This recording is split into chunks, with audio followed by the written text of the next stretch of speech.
पवित्र श्रावण मास आ रहा है इसीलिए इसमें कहा है। और मैं कह रहा था कि कहीं भी शिव स्थान है वहां काल भैरव का स्थान रहता है। कोई भी शिव स्थान ऐसा नहीं जहां काल भैरव नहीं है।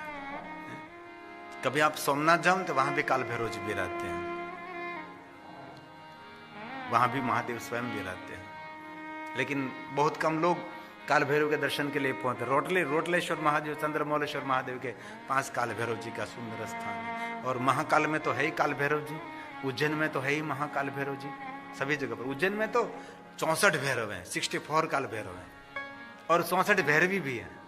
इसलिए जो आ रहा है पवित्र श्रावण मास, तो शिव महापुराण पूरा आपसे न हो सके तो रुद्र संहिता में से, शिव महापुराण ग्रंथ में तो रुद्र संहिता निकाल कर, रुद्र संहिता का पहला भाग है सृष्टिखंड, बीजा भाग है सतीखंड, तीजा है पार्वती खंड और कुमार खंड और युद्ध खंड, 5 खंडों में बांटी हुई रुद्र संहिता।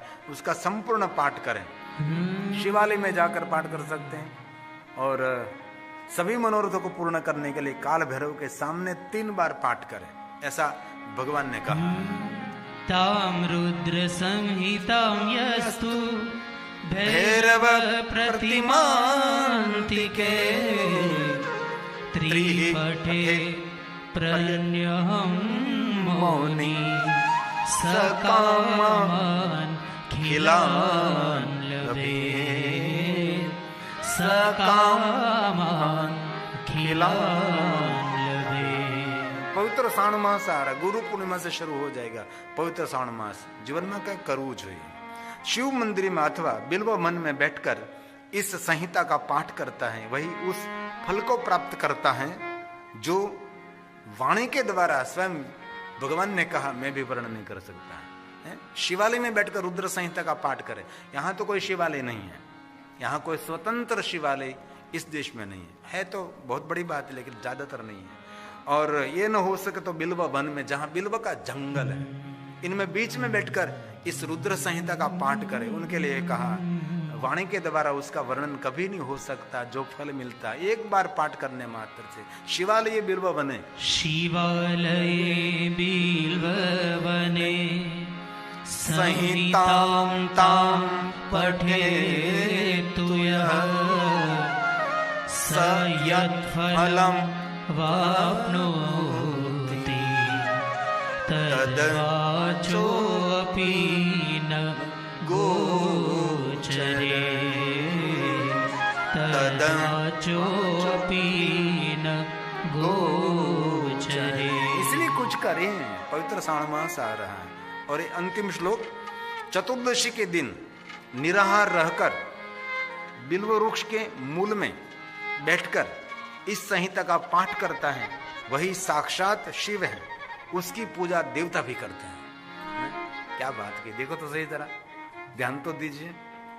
चतुर्दशी के दिन, चतुर्दशी के दिन, तो चतुर्दशी शुक्ल पक्षी की हो, लेकिन उत्तम चतुर्दशी कृष्ण पक्ष के कही है। चतुर्दशी के दिन जो निराहार, એટલે उपवास करना पड़ेगा, निराहार रहकर बिल्व मूल के पास में बैठकर, बिल्व मूल मतलब एकदम नजदीक बैठकर जो कोई मनुष्य इस संहिता का पाठ करते हैं, वह साक्षात शिव है। उसकी पूजा शिव करते हैं, उसकी पूजा विश्व के देवता करते हैं। ये भगवान ने कहा, चतुर्दशाम निराहारो यः पठेत् संहितां च तां बिल्व मूले शिवः साक्षात् देवेश प्रपूज्यते देवेश प्रपूज्यते। इसलिए कभी जीवन में अवसर मिले तो जरूर ये करना चाहिए। जो शिव का उपासना कर, शिव की पूजा करते, लक्ष्मी का मूर्ति है शिव। लक्ष्मी उन पर बहुत कृपा करती, बहुत कृपा करती। धन देने वाली लक्ष्मी है और महादेव की परम भक्त है। और स्वयं लक्ष्मी जी ने कहा है कि महादेव आपकी जो साधना करते हैं ना, उन पर मैं एकदम प्रसन्न रहती हूँ। कैसे प्रसन्न रहती है? लक्ष्मी का मूर्ति है शिव, कल्याण करने वाले लक्ष्मी, कामना की पूर्ति करने वाले लक्ष्मी, जो शिव की पूजा करते हैं। बहुत लोग प्रवचन करते हैं कि महादेव की पूजा करने से लक्ष्मी नहीं मिलती। एवा एवा બધા થયા છે, એવા પ્રવચનો મેં સાંભળ્યા છે એવું બોલે કે જે શિવની પૂજા કરે ને, શિવ ભક્તિથી લક્ષ્મી લાજ કાઢે. આવા પ્રવચનો મેં મારી કાનથી સાંભળ્યા છે. પણ એવું એને બોલવું જોઈએ, શિવ પૂજા કરનારની લક્ષ્મી લાજ કાઢે એમ નહીં, શિવ પૂજા કરનારની લક્ષ્મી લાજ રાખે, એની લાજ રાખે. હરિને ભજતા હજુરે કોઈની લાજ જતી નથી જાણે, લાજ રાખે એની. પણ આવા પ્રવચનો મેં મારે, કારણ કે નાનપણથી હું કથા પ્રેમી રહ્યો છું. હાલવા શીખો ત્યાંથી હું કથામાં જતો. સ્કૂલમાં પહેલા નથી બેઠો, પહેલા કથામાં બેઠો. મારી નાની આંગળી પકડીને તક તક તક તક એમ જ હાલતા હોય નાના તક તક. મને બધું યાદ છે. એક સાધના આવે છે ને પાછલા જન્મને જોવાની, એ સાધના મેં કરેલી. મને એક મહાત્માએ શીખવાડી હતી કે પાછળ જન્મમાં જવું તો શું કરવું પડે. તમે પણ કરી શકો છો. એમાં આહાર ઉપર સંયમ રાખવો પડે અને ધીમે ધીમે પાછું ચાલવાનું. તમે 50 વર્ષના હતા ત્યારે શું કરતા હતા, 40 વર્ષ, 30 વર્ષ, પછી 20 વર્ષ, પછી 15 વર્ષ, 10 વર્ષના, તમે 5 વર્ષના હતા, પછી તમે ચાલવા કેવી રીતે શીખ્યા, તમે બાખુડિયા ભર કેવી રીતે ચાલતા, આ બધું યાદ કરવું પડે. ધીરે ધીરે ધીરે ધીરે ધીરે ધીરે પાછું ચાલવાનું. જન્મ સુધી જઈ શકાય છે પણ જન્મથી આગળ જઈ શકાતો નથી. હું જન્મ સુધી ગયો છું, મેં બહુ જ પ્રેક્ટિસ કરી હતી, કારણ કે આ જ કર્યું છે, બીજું કંઈ કર્યું જ નથી. એ આખી સાધનાની પ્રક્રિયા છે. જન્મ થયો તમારો ત્યાં સુધી જઈ શકો. માનું દૂધપાન કરતા હતા ત્યાં સુધી તમે જઈ શકો છો. એ પણ યાદ કરી શકો છો કે માનું કેવી રીતે દૂધ પીતા હતા આપણે. પણ એનાથી આગળ પછી જવાતું નથી. ગર્ભમાં પછી એની આગળ બહુ અઘરું પડી જાય. એના માટે બહુ નિયમો છે. હરિને ભજતા હજુરે કોઈની લાજ જતા નથી જાણી રે.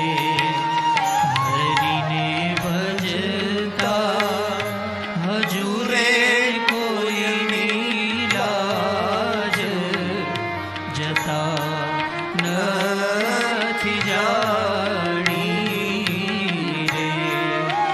જેની સુરતા શામળિયા સા વદે વેદવાણી રે. જેની સુરતા શામળિયા સા વદે વેદવાણી. બોલીએ સાથ મેં. રે. હરિને ભજતા હજુરે કોઈની લાજ જતા નથી જાણી રે. હરિને ભજતા હજુરે કોઈની લાજ જતા નથી જાણી રે. इसलिए नित्य आप शिव से पूजा न हो सके, क्योंकि आप व्यस्त हैं, बहुत सारे जिम्मेदारी लेकर आप बैठे हैं, बहुत सारा व्यवहार है, बहुत क्या नहीं है, कितना तामझाम है. मैं दुनिया को देखता हूं, अपनी व्यवस्था करने में अपनी अवस्था आ जाती है, और बच्चों की व्यवस्था करने में, बच्चे की व्यवस्था करने में, और अपनी स्वयं की व्यवस्था करने में, और भोगने की कोई अवस्था नहीं रहती, घूमने फिरने की कोई अवस्था नहीं रहती. ऐसे बहुत लोगों को मैं मिला हूं और अफसोस व्यक्त करते हैं कि जब समय था तब मैंने कुछ खाया नहीं, जब समय था तब मैं किसी को मिला नहीं, मेरे पास समय था तब मैं कहीं यात्रा करने के लिए नहीं गया. अब शरीर नहीं चल रहा है, अब मैं यात्रा करने के लिए कैसे जाऊं. धन एकत्र करने में जीवन धन को गंवा देते हैं. इस सब की कहानी, सबकी कथनी है. कुछ भी नहीं रहता, कुछ भी नहीं रहता. आपको भी अनुभूति है. आपका घर कितना कलबलाट से भरा था, कितना सुंदर घर, इतना बहुत सारे लोगों के घर जाता तो दादी अकेले घर में बैठे. यहाँ हम 2 सोते थे, यहाँ सो जाते थे. ये छोटे से घर में पूरा घर भरा रहता. आज कोई नहीं है. ये मेरे बड़े बेटा है, ये मेरी बड़ी पुत्र हो, तो ये छोटा बेटा, उसका 2 है, उसका 2 है. घर में कोई नहीं है. ऐसे अफसोस व्यक्त करते करते आंख में से दड़ दड़ दड़ आंसू गिरते हैं. ऐसे घर मैंने देखे हैं. वॉकर लेकर घूमती फिरती रहती हैं। बस ऐसे ही मैंने दुख दुनिया का देखा है। इस घर में हम कोई समय ही नहीं थे कहते, ऐसे अगर जहां जगह मिले वहां सो जाते थे हम। हमारा छोटा सा घर था, कलबलाट था, साथ में भोजन करते थे, इतना काम करते। और मैं जाता हूं तो मैं उसकी बात बहुत आदर के साथ सुनता हूं, हाथ में होकर रहता है। बस खिड़की में से देखती हैं, बाद में टीवी देखती हैं, कुछ भी नहीं, कोई घर में नहीं। ऐसे बहुत घर मैंने देखे हैं। कभी कहते तो ऐसे लोग मर जाते तो 3-3, 4-4 दिन के बाद तो पता लगता है कि मर गए। इसलिए जीवन को जियो। सब अपना भाग्य लिखा कर आए हैं। आपका बेटा हो, पुत्र हो, पोता, सब अपना अपना, सबकी व्यवस्था करने में आपकी अवस्था आ जाती है।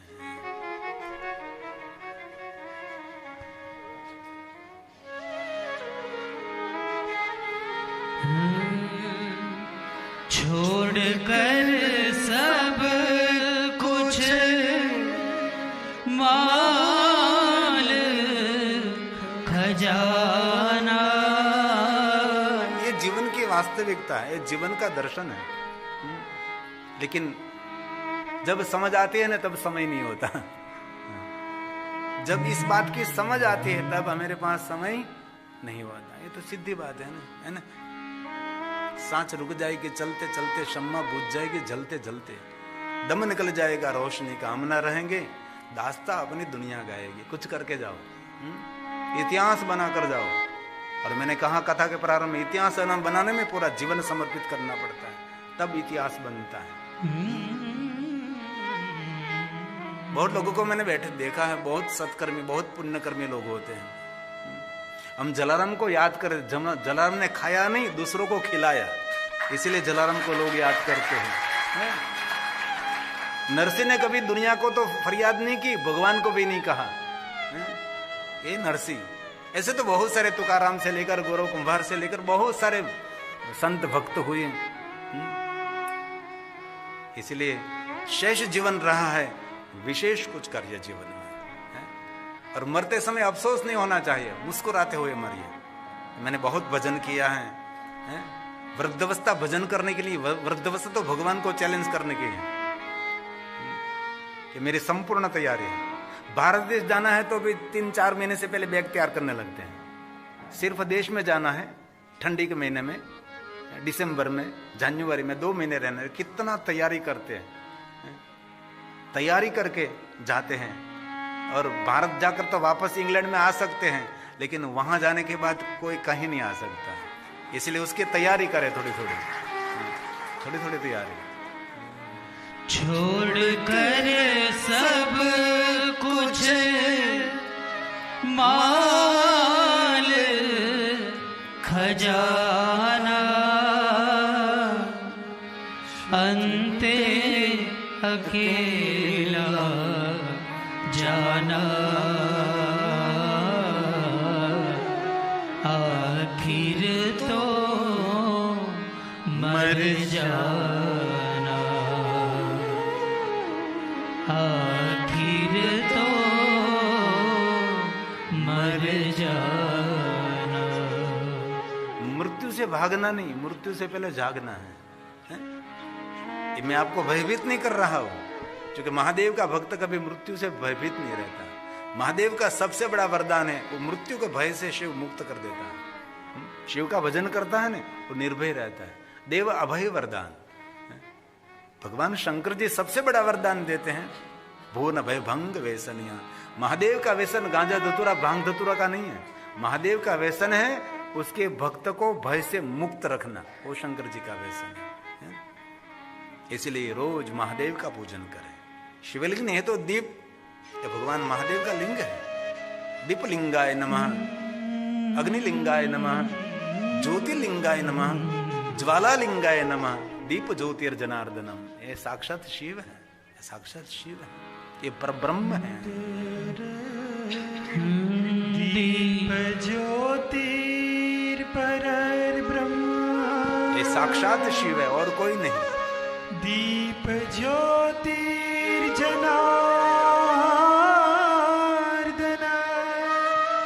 दीपो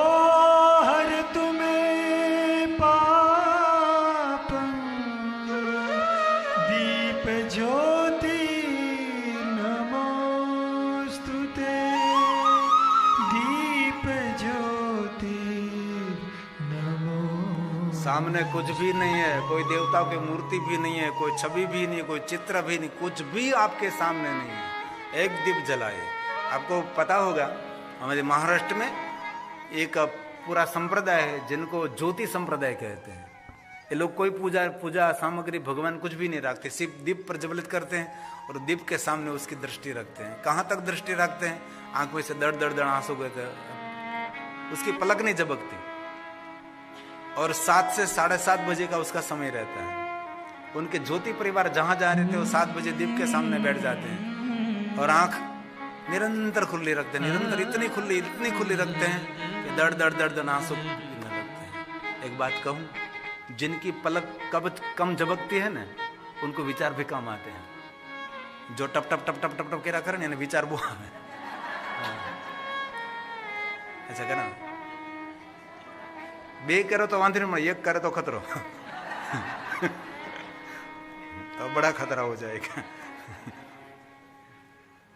इसलिए जिनकी पलक कम झपकती है, आप देख लेना, भगवान आचार्य रजनीश ओशो, उसकी पलक बहुत कम झपकती थी, ज्यादातर आंख खुली रखते थे। एक ज्योति परिवार है। ये ज्योति परिवार का काम क्या है पता है आपको? गर्भवती जो बहनों हैं उसको वहां रखते हैं। कोई पहाड़ पर कहाँ है मुझे पूरा पता नहीं, मगर डॉक्टर भूषण साहब को उसके बारे में बहुत पता है।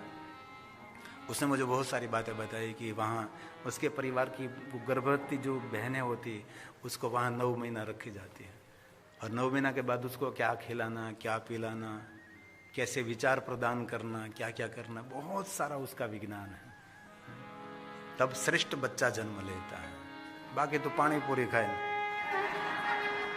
पाव भाजी पकौड़ा।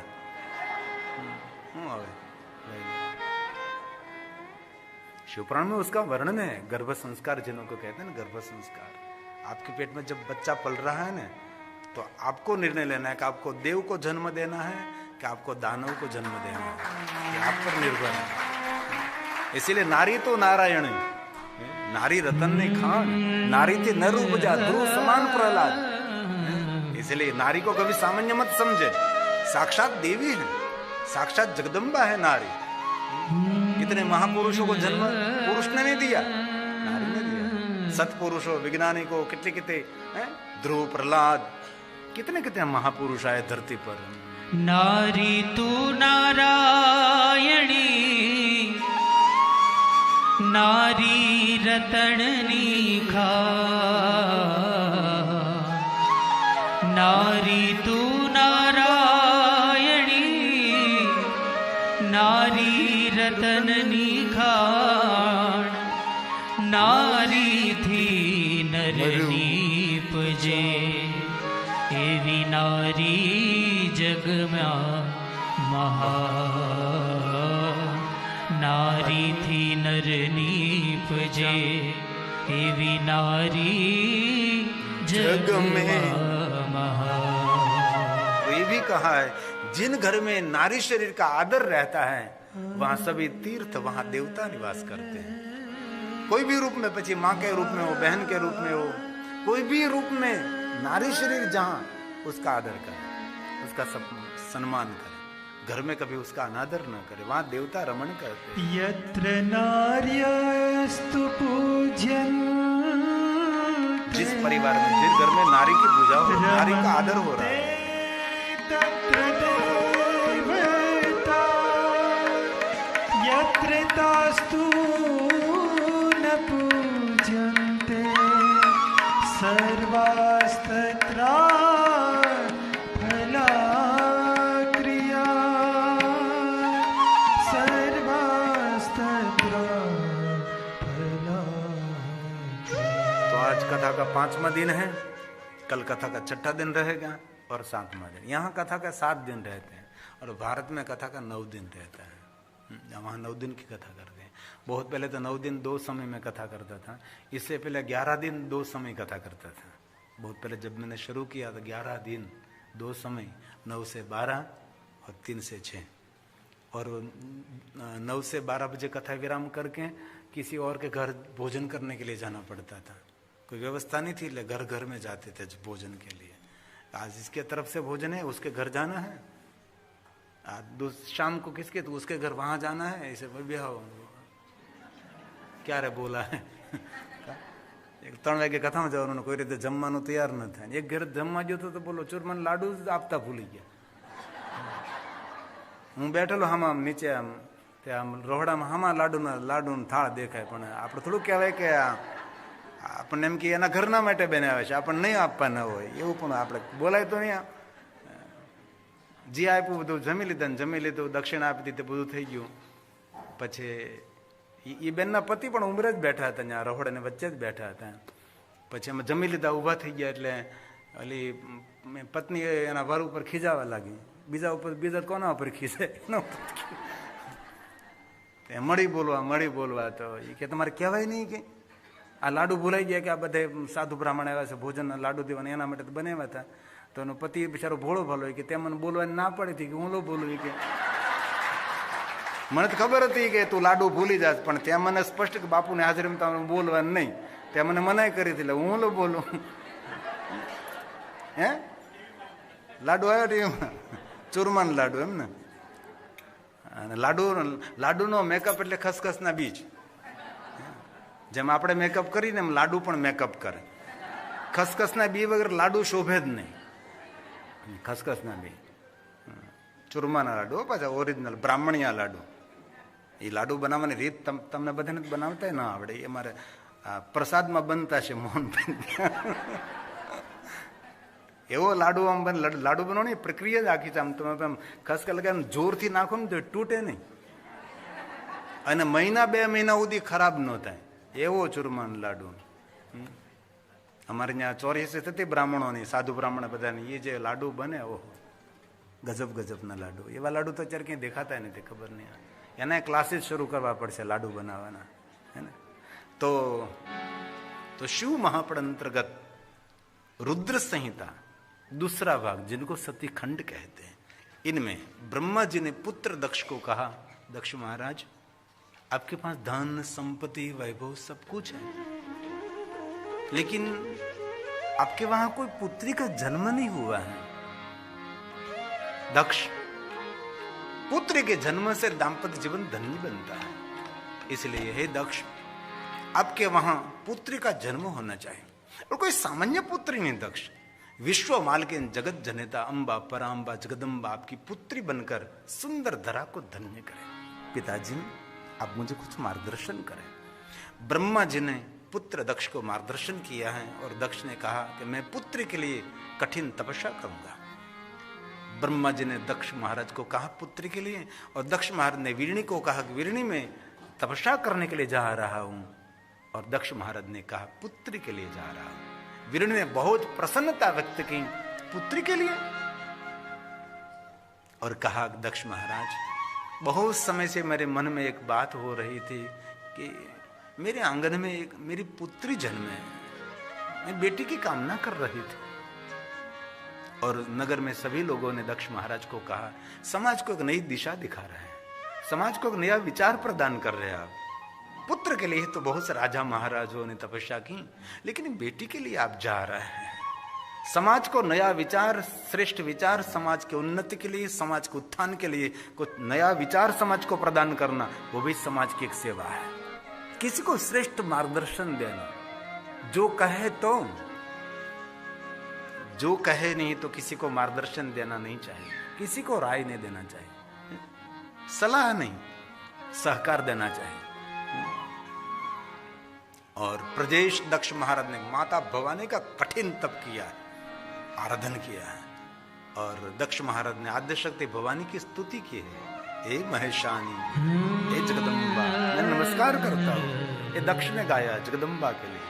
महेशानी नमस्तुभ्यं जगदम्बे सनातनी, कृपा कुरु महादेवी, सत्ये सत्य स्वरूपिणी, सत्ये सत्य स्वरूपिणी. बहुत कठिन आराधन के फल स्वरूप माता जगदम्बा दक्ष के सामने प्रकट हुई। माता ने कहा, हे दक्ष महाराज कुछ वरदान मांगे। तब दक्ष महाराज ने कहा, हे माँ आपके पास वरदान की इच्छा के लिए मैं आया हूँ, आप माँ प्रकट हुई प्रसिद्ध। प्रसीद भगवत्यादे प्रसिद्ध शिवरूपिणी प्रसिद्ध भक्त वरदे जगन्माये नमोस्तुते जगन्माये नमोस्तुते। दक्ष महाराज ने कहा, मां आप मेरी पुत्री बनकर जगत को धन्य करे, धरा को पावन करे। दक्ष महाराज को कहा मां जगदम्बा ने, हे दक्ष मैं जगत की माता हूं, देवी देवता तप से अधीन हैं, मैं आपकी पुत्री बनकर धरा पर प्रकट रहूंगी, सुंदर लीला करके धरा को धन्य करूंगी। परंतु हे दक्ष वहां तक मैं आपकी पुत्री रूप में रहूंगी, वहां तक जहां तक आप सरल रहोगे, दूसरों का अनादर करोगे, दूसरों के प्रति नफरत का भाव और आपके हृदय में अहंकार का बीज अंकुरित हो जाएगा, इसी समय मेरी लीला को मैं समाप्त कर दूंगी, वहां मेरी लीला पूर्ण हो जाएगी। इसलिए दक्ष महाराज जी जीवन में सती कहां तक रही, जहां तक दक्ष सरल रहे, सबका सम्मान करते रहे। जब दक्ष के हृदय में अहंकार का बीज अंकुरित हुआ और दूसरों का तो अनादर सही, लेकिन स्वयं शिव का अनादर करने लगा, इसी समय सती ने अपनी लीला को समाप्त कर दी। चंद्रमौली वृषकेतु को याद करते, सती मरत हरिसन बरुमागा जन्म जन्म शिवपद अनुरागा, सती ने अपनी लीला को समाप्त की। इसलिए हमारे जीवन में सामर्थ्य कहां तक रहेगा, जहां तक आपकी सरलता है, जहां तक आपकी नम्रता है, जहां तक आपकी विनम्रता है, सबका जहां तक स्वागत करते रहो, वहां तक आपका सामर्थ्य रहेगा। आपके हृदय में अहंकार का बीज अंकुरित हो जाएगा, सबको निम्न समझने लगोगे, सबका अपमान अनादर बस मैं ही हूं, तब गया समझो आदमी। कोई भी पद पदवी पर हो, दूसरों का अनादर कभी नहीं। छोटे से छोटे व्यक्ति का आदर करो, बड़े से बड़े व्यक्ति का आदर करो, बुद्धिवान हो मद बुद्धिवान हो, सबका आदर करो। छोटा हो बड़ा हो वयोवृद्ध हो, तंदुरुस्त हो रोगिष्ट हो, सबका आदर करें, सबके प्रति भाव रखिए, वहां तक आपका सामर्थ्य रहता है। जब तक ये सब कुछ पूर्ण हो जाएगा, तब आपका सामर्थ्य भी पूर्ण हो जाएगा। बहुत लोगों को मैंने उगते हुए देखा है, लेकिन बाहर में गिरते हुए भी हमने देखा है। ऐसे बहुत लोगों को देखा है, कहा क्या क्या, लेकिन देखते देखते सब कुछ समाप्त हो जाता है। इसलिए मैं कहता हूं शिव की साधना से ऐसी लक्ष्मी मिलेगी, स्थायी लक्ष्मी, स्थायी लक्ष्मी, स्थिर रहने वाले लक्ष्मी। शिव साधना करते ना उसको, लोगों तो लक्ष्मी मिलती है, लेकिन मिली और पता नहीं कैसे चली जाती से हाथ में, कुछ भी नहीं रहता है, कुछ भी हाथ में नहीं रहता। दक्ष महाराज ने वचन दिया कि मां मैं सरल रहूंगा, नम्र विनम्र रहूंगा, सबका आदर करता रहूंगा। याद रखना, जगत की दृष्टि में मैं तेरी पुत्री हूं, लेकिन तेरी दृष्टि में जगत की मां हूं मैं। और दक्ष महाराज को वरदान मिला, देवी लोक में गई और दक्ष तप पूर्ण करके प्रजेश नगर में आगमन हुआ। सबको पता लगा कि माता जगदम्बा स्वयं वीरणी की पुत्री बनेगी। सब मुहुर मुहुर वीरणी की प्रशंसा करने लगे कि वीरणी ने कितने जन्म में पुण्य किया होगा कि स्वयं जगत की माता, उसकी माता बनने का अवसर वीरणी को मिल रहा है, उनके वहां जन्म लेगी, कितनी पुण्यवान होगी वीरणी।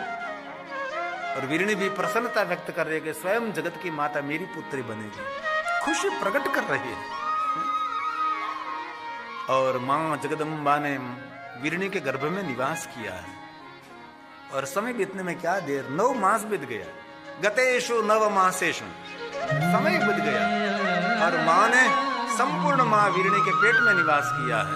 और भगवान व्यास बोले, ब्रह्मा ने नारद जी को कहा, नारद गतेषु 9 मासेषु कारयित्वा च लोकिकीम्। देखते 9 मास पूर्ण हो गया, देवताओं को पता लगा स्वयं जगदम्बा प्रजेश नगर में प्रकट होने, देवता देवलोक को छोड़कर सभी अंतरिक्ष में मंडराने लगे। ऋषि मुनि अपना आश्रम अपनी साधना अधूरी छोड़कर प्रजेश नगर में आगमन होने लगा। नगर में सभी लोगों ने आंगन में रंगावली बनाई, दीप प्रज्वलित किया। पूरे नगर में कोई उत्सव होने वाला है। दक्ष महाराज ने अपने महल को सजाया, क्योंकि मेरे वहां जगत की माता मेरी पुत्री बनने वाली, बेटी का जन्म होने वाला है। जन्म से पहले उत्सव शुरू हो गया। क्या दक्ष महाराज ने क्रांति की होगी। पता है कि पुत्री ही जन्म वाले जन्म लेने वाली है। अभी विज्ञान ने सार्थक कर दिया कि आपके वहां पुत्र जन्म वाले के पुत्री जन्म वाले। ये तो पहले, ये तो मंत्रों का विज्ञान था, अभी यंत्रों का विज्ञान है। दक्ष महाराज को पता था कि मेरे वहां पुत्री जन्म लेने वाली, इतने बड़े बड़े पुत्री जन्म से पहले उत्सव। और अभी विज्ञान ने क्रांति कर दी कि मां बेटे को जन्म देने वाली है कि बेटी को जन्म देने वाली है। बीच में तो थोड़ा डिस्टर्ब हुए, सभी लोग भ्रूणहत्या करने लगे थे। अब सब ठीक हो रहा है। इसलिए हमारी शिव परंपरा शक्ति के बिना अधूरी है। इसीलिए प्रथमम शैलपुत्री द्वितीयं ब्रह्मचारिणी तृतीयं चंद्रघंटेति कुष्मांडेति चतुर्थकं पंचमं स्कंदमातेति षष्ठं कात्यायनी च सप्तमं कालरात्रीति महागौरी चाष्टमं नवमं सिद्धिदात्री नवदुर्गा प्रकीर्तिता नवमं सिद्धिदात्री नवदुर्गा प्रकीर्तिता नवदुर्गा प्रकीर्तिता गतेषु नव मासेषु कारयित्वा च लौकिकीं गतिं शिवा च पूर्णे सादशमे मासे 9 मास नहीं, 9 महीना नहीं, सादशमे मासे नारद। ब्रह्मा ने कहा, हे नारद, 10वें महीने माँ का जन्म हुआ, पुत्री जन्मी, बेटी जन्मी। दौड़ता दौड़ता दक्ष महाराज साधु संत महापुरुष विद्वानों के पास गया। मेरे वहां बेटी का जन्म हुआ है, पुत्री का जन्म हुआ है, आप कहो उसका नाम क्या होना चाहिए। सभी ने देखा, ग्रह नक्षत्र, कहीं ना कहा अंबा रखिए, भवानी रखिए, शिवानी रखिए, दीवानी रखिए। अंत में ऋषियों ने मत किया कि आपने सत्य तप और पवित्रता के द्वारा पुत्री मिली है, इसलिए उसका नाम सती रखना चाहिए। और पूरे लोक में सती का जय जयकार हुआ, चारों तरफ से जय जयकार जय जयकार जय जयकार। जय हो माता भवानी, जय हो माता भवानी, मारे आंगन पधारे माड़ी। हेलो भक्तों, राधे राधे, हर हर महादेव। तो कैसे हैं आप सब? आई होप आप सब अच्छे होंगे। आपका मेरे चैनल डिस्कवरी ऑफ धर्मा में स्वागत है। तो भक्तों कहते हैं कि जो भी व्यक्ति सावन माह में काल भैरव के सामने पाठ करता है तो उसको कई प्रकार के लाभ प्राप्त होते हैं। तो चलिए जानते हैं।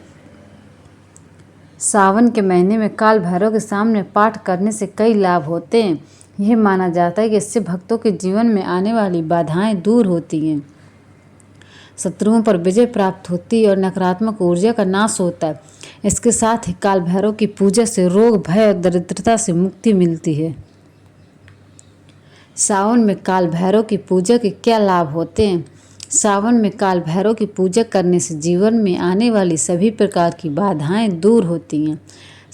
काल भैरव की पूजा से शत्रुओं पर विजय प्राप्त होती है और वे पराजित होते हैं। काल भैरव की पूजा से नकारात्मक ऊर्जा, बुरी नज़र और भूत प्रेत बाधाएं दूर होती हैं। काल भैरव की पूजा से रोग, भय और दरिद्रता से मुक्ति मिलती है। माना जाता है कि काल भैरव की पूजा से भक्तों की सभी मनोकामनाएं पूर्ण होती हैं। सावन में काल भैरव की पूजा से घर में सुख, समृद्धि और खुशहाली आती है। काल भैरव की पूजा से आत्मविश्वास में वृद्धि होती है और मन में साहस का संचार होता है।